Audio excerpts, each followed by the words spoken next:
28 अगस्त 2025 की ये बात है। दरअसल एक महिला अपने घर का काम निपटाने के बाद अपने मन को आराम देने के लिए, दिमाग को कूल रखने के लिए इंस्टाग्राम पर रील्स देख रही थी। रील्स देखते देखते उसके पन्ने पलटते पलटते आखिरकार उसकी नज़रें टिक जाती हैं, रुक जाती हैं।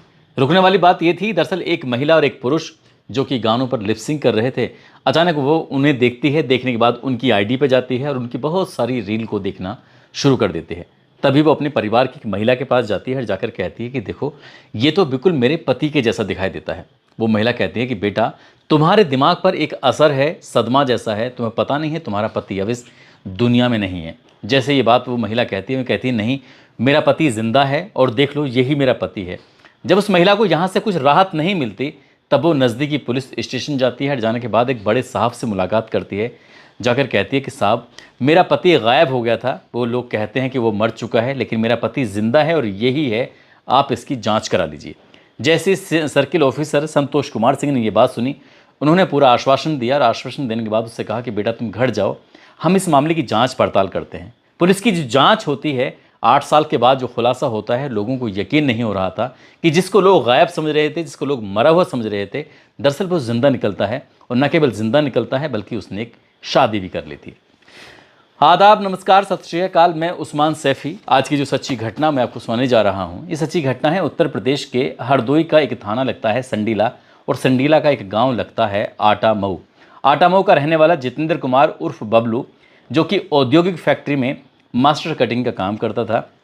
एक दिन उसके पास मुरार नगर गांव की रहने वाली एक शीलू नाम की लड़की से रिश्ता लग जाता है। शादी की बात तय हो जाती है। दोनों परिवार आपस में मिलते हैं, जुलते हैं और जो रस्म रिवाजें होती हैं, रस्म रिवाज होने के बाद तारीख तय कर ली जाती है 28 अप्रैल 2017। 28 अप्रैल 2017 को जहां तारीख तय थी, शादी कहाँ होगी, क्या खाना पीना, सब कुछ इंतज़ाम था, उनकी शादी हो जाती है धूमधाम से। बाराती जाते हैं, बारात लेकर जाते हैं और दुल्हन को वापस लेकर चले जाते हैं। सब कुछ ठीक चल रहा था। वो अपने ससुराल में रह रही थी। ये मई, जून, जुलाई, अगस्त, सितंबर, अक्टूबर, इस तरह से महीने दर महीने गुजर रहे थे। और एक दिन घर में अचानक से मारपीट शुरू हो जाती है। हालांकि मारपीट या कहा सुनी का दौर तो कभी कभार चलता रहता था, लेकिन ये ज़्यादा हो जाता है। ये तारीख थी 13 नवंबर 2017। शीलू को इतना गुस्सा आता है कि वो अपने परिवार को छोड़कर यहाँ से अपने मायके चली जाती है। जब वो आई थी तो वो प्रेग्नेंट थी और उसके पेट में एक बच्चा पल रहा था। हालांकि उसने इंतज़ार किया कि उसका पति या ससुराल वाले कोई आएंगे, उसको लेके चले जाएंगे, लेकिन ससुराल वाले कोई लौट कर नहीं आते हैं। इसी बीच में उसके वक्त आगे बढ़ता चला जाता है और उसको एक बेटा पैदा हो जाता है। बेटा पैदा होता है, उसे लगता है कि शायद ससुराल वाले अब आएंगे, उसका पति अब आएगा, लेकिन पति लौट कर नहीं आता। तब वो इंतज़ार करती है। पति के बारे में जब पता करने की कोशिश करती है तो पता चलता है कि पति तो लापता है, गायब हो चुका है। अब इसके बाद वो गायब कहाँ हैं, ससुराल वालों से पूछा जाता है तो ससुराल वाले इस बात पर कोई जवाब नहीं दे रहे थे। तब ये जो महिला होती है, इसका नाम शीलू होता है, वो अपने बच्चे को गोद में लेकर संडीला थाने में पहुंच जाती है और वहां जाने के बाद कहती है कि साहब, मेरा पति है जिसका नाम जितेंद्र कुमार उर्फ बबलू है, जो कि अचानक से लापता हो गया है, उसको ढूंढने में मेरी मदद कर दीजिए। पुलिस इस मामले को इतना गंभीरता से नहीं ले रही थी। वो महिला रोज़ थाने जाती थी और थाने जाने के बाद वापस लौटकर आ जाया करती थी। आखिरकार ऐसे धीरे धीरे करके वक्त आगे बढ़ने लगता है। महिला ज़्यादा परेशान हो जाती है। तब वो वकील के पास जाती है और वकील से जाकर कहती है कि मेरी पुलिस सुन नहीं रही है, इसलिए मेरी मदद करो। अब न्यायालय में एक वाद दायर किया जाता है ये पुलिस को, ताकि आदेश हो सके, एक एफआईआर दर्ज हो सके, उसके पति को ढूंढा जा सके। जब ये एफआईआर के लिए पुलिस के आदेश दिया जाता है, कोर्ट में मामले की तरफ से आदेश जब होता है, तो उसके बाद फिर पता चलता है कि 22 अप्रैल 2018 को परिवार वालों की तरफ से, यानी कि जितेंद्र के परिवार वालों की तरफ से एक एफआईआर दर्ज कराई जाती है और एफआईआर में कहा जाता है कि हमारा बेटा लापता हो गया है, गुम हो गया है और वो मिल नहीं रहा है। हमारे बेटे को गुम कराने में, यानी कि लापता कराने में उसकी पत्नी शीलू का हाथ है।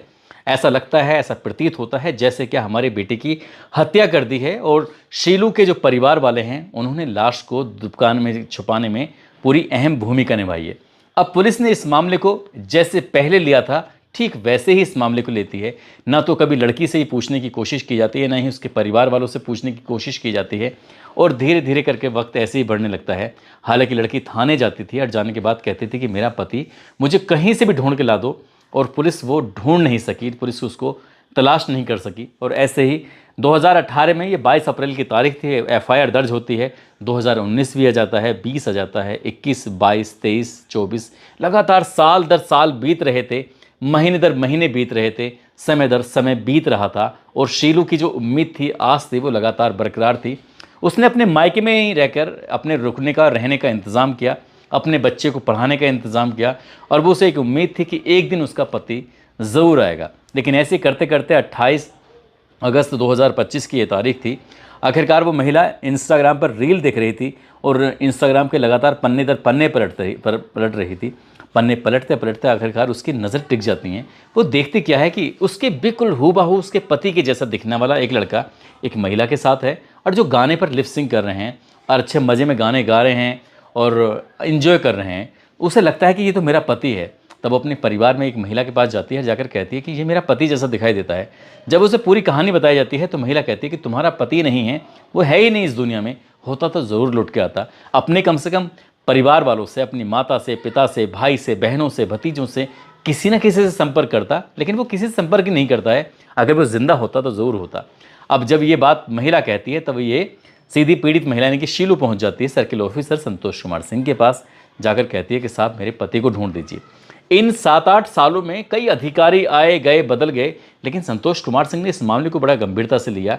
इसके बाद ये जो रील जहां पर देखी जा रही थी उस आईडी को वो रडार पर लेते हैं, उसको फिर सर्विलांस पे लगवाया जाता है। सर्विलांस की मदद से पता चलता है कि 700 किलोमीटर दूर पंजाब के लुधियाने में ये आईडी चल रही है। अब यहाँ से पुलिस की एक टीम भेजी जाती है और फिर उसके बाद फिर पुलिस जब कड़ी मशक्क़त के बाद आखिरकार वो युवक पकड़ा जाता है और जब पकड़ा जाता है उससे नाम पूछा जाता है तो वो जो नाम बताता है वो वही नाम बताता है जो उसके पति का था, यानी कि जितेंद्र उर्फ बबलू। हालांकि उसने नाम बदलने की कोशिश की लेकिन उसके पास जो भी आधार कार्ड, आईडी वगैरह जो भी सामान थे आखिरकार उनसे क्लियर हो जाता है और पुलिस उसे गिरफ्तार करती है और गिरफ्तार करने के बाद लेकर चली जाती है। अब उससे पूछा जाता है कि तुमने इतने दिनों यानी कि 7-8 साल तक अपने घर से गायब रहे, ये महिला कौन है? उसने कहा कि साहब मेरी पत्नी नाराज़ होकर चली गई थी।